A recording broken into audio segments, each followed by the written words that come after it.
애널리스트에게 듣는다 시간입니다. 오늘 최근에 매크로 이슈가 정말로 중요해졌죠. 그래서 오늘은 매크로 관련한 이슈 집중 분석해 보도록 하겠습니다. 우혜영 EBS 투자증권 리서치센터 채권 애널리스트 함께합니다. 안녕하십니까? 안녕하세요. 네. 매크로가 무시당했었잖아요. AI 반도체가 승승장구하다가 이렇게 또 AI 반도체가 주춤하게 되니까 매크로 때문이야, 물가 때문이야, 네. 금리 때문이야 이야기를 합니다. 오늘 하나씩 점검해 보도록 할 텐데요. 결과적으로 지금 금리 인하의 가능성이 이렇게 낮아진 이유, 아예 금리 인상까지의 가능성이 점쳐지는 이유, 물가입니다. 미국 물가부터 좀 분석을 하고 그다음에 통화정책 가봐야 될 것 같아요. 지금 어떤 상황인가요? 네, 말씀 주신 것처럼 물가는 좀 생각보다 높은 수준이 네. 연초부터 이어지고 있고요.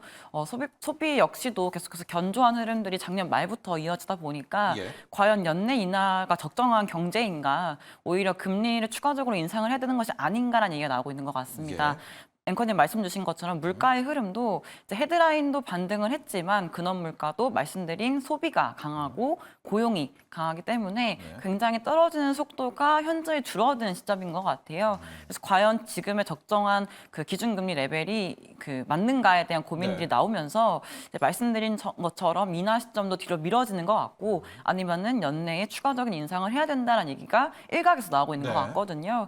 그래서 이제 물가의 경우에는 헤드라인도 이제 유가라든지 농산품과 같은 이러한 상품 가격 쪽에 대한 상승률도 있지만 이제 주거비에 대한 문제를 또 말씀드리지 않을 수가 없을 것 같아요.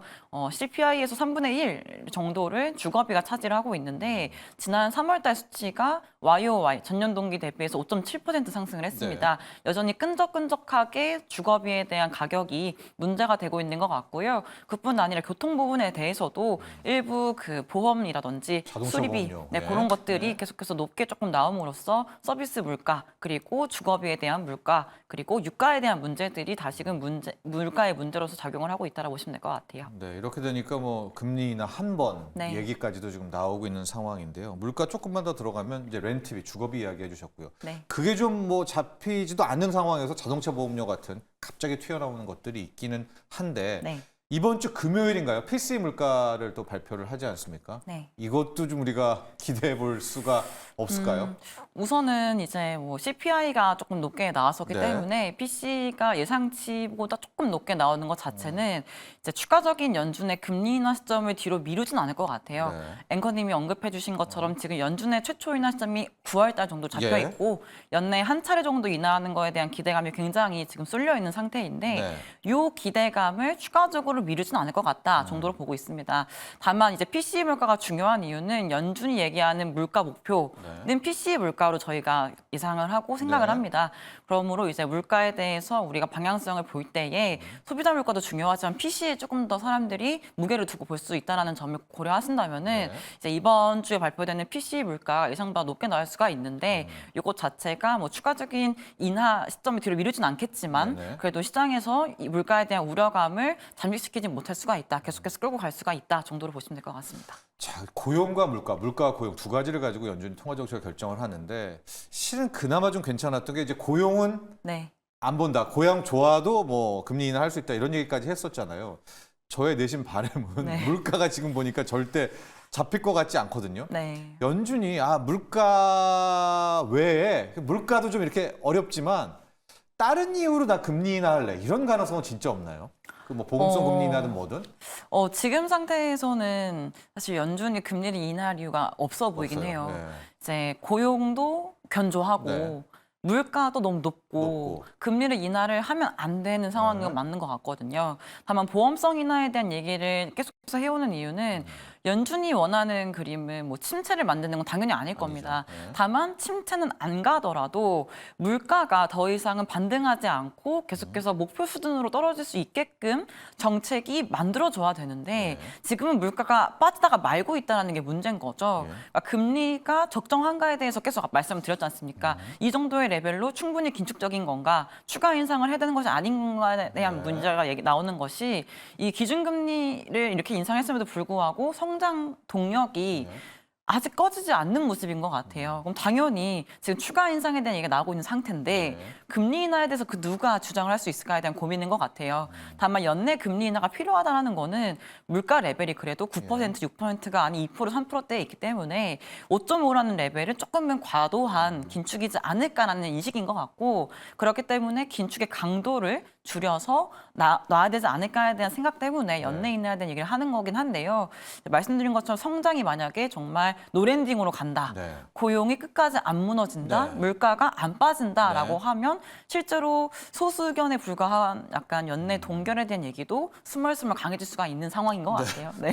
그래서 그 인상까지도 나오고 있는데 지금 이제 이번 주 금요일 밤이 PCE 물가가 나오고요. 그 전날이 1분기 경제 성장률 나오게 되고 그 전초전이 베이지북이 지난주에 나왔었잖아요. 네. 경기 동향은. 베이지북 내용도 한번 보면서 1분기 성장률이 갑자기 훅 떨어지거나 뭐 이럴 가능성은 없나요? 지금은 없어 보이는 없어 것 보여요. 같네요. 그쵸, 예. 그러니까 성장성이 둔화가 되고 있는 건 사실인데 이제 주목하실 만한 부분이 이거였던 것 같아요. 지난 2월달 베이지북이 있고 4월달 베이지북이 예. 있었는데요. 이제 성장력이 이제 완만 또는 이제 약간 네. 성장을 이제 나타났다라고 얘기하는 지역이 기존엔 8개였습니다. 12개 지역 중에서 8개가 다소 긍정적인 경제 성장에 대한 얘기가 나왔었는데 이번 4월 베이지북에서는 8개가 아닌 10개로 2개 지역이 늘어났다는 점이 주목하실 만한 것 같아요. 예. 그러니까 더 많은 지역이 괜찮은 성장세가 나타나고 있다라고 보고를 한 거죠. 네. 그러니까 그렇게 고려를 하시면은 생각보다 당초 봤던 것보다 연준이 봤던 것보다는 양호한 성장 흐름이 더 이제 전반적으로 나타나고 있다는 점이 확인이 된 거고요. 네. 전망에 대해서도 성장 전망에 대해서도 아직까지는 대체로 낙관론이 나오고 있는 것 같습니다. 네. 그래서 이렇듯이 성장에 대한 동향과 전망이 긍정적이다라는 점이 확인이 되기 때문에 이제 말씀 주신 것처럼 오히려 1분기 성장률이 급락하기보다는 완만하게 둔화가 되는 거에 대한 기대감이 높은 것 같고요. 이제 다소 이제 좀 주목하실 만하거나 조심해야 되는 부분들은 네. 4월 베이지북은 4월 8일까지의 데이터를 맞습니다. 네, 네, 수집을 네. 한 겁니다. 네. 네, 우리가 요즘에 시장에서 뜨거운 감자로 얘기하고 있는 게 지정 리스크입니다. 맞아요. 네. 이란과 이스라엘 간의 네. 이 뭐죠? 그쵸, 네, 중동 문제인데요. 리스크. 네. 그게 4월 13일 이후로 예. 격화가 됐어요. 그러니까 베이지북이 4월 13일 이전까지의 데이터를 수집한 거기 때문에 네. 다소 불확실성이나 지정 리스크가 다소 반영이 안 된 내용이기 때문에 오히려 조금 중립적으로 봐야 되지 않을까라 보고 있는 거고 네. 그럼 앞으로 더 중요한 것은 5월 FOMC에서 물가 전망에 대해서 어떻게 얘기할 것인지 네. 통화정책 경로에서 어떻게 얘기할 것인지에 조금 더 촉각을 곤두세워야 된다라고 보시면 될 것 같아요. 자, 돌아오는 주죠. 다음 주에 FOMC가 있습니다. 주목하실 만한 부분은 경제 전망치, 물가 전망치는 안 나와요. 네. 전도표도 안 나옵니다. 네. 다만 파월 의장이 어떤 식으로 말을 하는가, 기존의 전망 경로에 대해서 강하게 수정을 할 것인가, 아니면은 기존의 생각보다 연준이 정책을 더 늦게 바꿔야 되는 것 같다라는 생각을 시장에 던져주는가. 근데 지금 바꿀 없잖아요, 재료는. 말씀드린 예. 것처럼 중동 리스크에 중동. 대해서 이제 아. 물가 리스크를 아직까지는 상방적으로 예, 만드는 보고 있는데. 요인이기 때문에 이제 결국에는 물가 전망치 또는 지금까지 발표된 숫자, 물가 네. 숫자 그리고 성장에 대한 방향성도 연준이 바라보고 있던 경로를 조금 어긋날 수도 있어요. 네. 왜냐하면 조금 더 강한 성장, 조금 더 높은 물가가 나오고 있기 때문에 네. 그럼 연준도 생각을 바꿀 수가 있겠죠. 그러니까 주목하실 만한 건 이거라는 거죠. 연준이 과연 5월달 FOMC에서 바꿀 것인가? 네. 안 바꾸면 너무 시장이 과도하게 움직인 것이고 바꾼다라고 하면은 시장의 이 생각이 바뀐 것이 좀 합리적일 수가 있다는 얘기인 거죠. 예. 그래서 만약에 FOMC에서 파월 의장의 발언들이 조금 더 매파적이다라고 하면은 9월 인하에 대한 가능성이 조금 더 견고해질 수 있겠다 정도 생각하고 있습니다. 예. 제가 막 계속해서 이야기하는 거는 지금 금리 인하를 네. 해줘야 되는데 명분이 없어서 없어요. 좀 네. 계속 제가 명분을 물어보는 건데요. 그나마 하나 명분이 좀 있다면 국제유가가 오히려 중동 리스크 터지면서 떨어지고 있는 상황이 아니겠습니까? 이제를 좀 놓고 보면 지금은 블랙아웃 기간이기는 한데 이제 5월 1일 아니겠어요? 그때 제롬 파월 연준 의장이 뭐 중동 리스크가 상방보다는 뭐 하방이라든가 물가에 미친 영향이 그리 크지 않다. 이 정도 코멘트만 해도 해도, 네. 시장은 상당히 호재로 받아들일 것이다. 이렇게 이해를 하겠고요. 마지막 질문 드리겠습니다. 원달러 환율. 이게 금리가 계속 높으니까 달러가 계속 강세고요. 그럼 당연히 원달러 환율도 높아지는. 그래도 좀 긍정적인 건 구두 개입 판으로 많이 잡힙니다. 네. 이런 거는 달러 강세가 이게 뭐 유동성 위기 이런 차원은 아니네라는 걸 좀 방증할 수 있는 건 아닌가요? 맞습니다. 지금 언급 주신 것처럼 달러 인덱스의 변화율과 원달러 환율의 변화율을 보시면은 네. 오히려 원달러 환율의 상승률이 좀 더 가팔랐던 것 같고요. 그리고 원달러 환율이 급등을 만들었던 이유도 달러 네. 인덱스가 가파르게 상승을 했기 때문이에요. 네. 달러 인덱스가 왜 올랐냐?